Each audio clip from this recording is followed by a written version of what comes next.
ঘু। মুলার সাথে এগুলো কি পায়খানা? তো টুথপেস্টে কি উনুনের ছাই আছে? উনানের ছাই? হ্যাঁ, লেলো পুদিনা মার্কা কোলগেট ছাই পেস্টে আছে উনানের ছাইয়ের শক্তি। এটি বহুদিন ধরে দাঁত না মাজার ফলে দাঁতে জমে থাকা ঘূর্ণিঝড়ের মতো পরিষ্কার করে।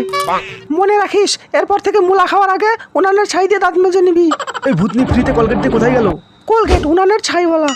কোলগেট ডাক্তারদের পুরকি দেওয়া 1 নম্বর ব্র্যান্ড। মাল খাবি? হ্যাঁ। তোর কাছে টাকা নেই? হ্যাঁ। অনুষ্কা তোকে মাল খাওয়ার টাকা দিচ্ছে না? আরে হ্যাঁ ভাই হ্যাঁ। তাহলে বাংলা মালের একটা লজেন্স খা। এতে আছে জলজিরার গুঁড়ো, হাজমোলার গুঁড়ো আর দেশি মালের নেশা। আর এটার দামও কম। অনুষ্কার কাছে তোকে টাকা চাইতে হবে না। বাঁচা গেল। পৌরসভা থেকে সবার বাড়িতে বিভিন্ন কাজের জন্য আলাদা আলাদা বালতি দেওয়া হচ্ছে। এবার কে কোন কাজ করবি বল? আমি চান করার জল ভরে দেবো।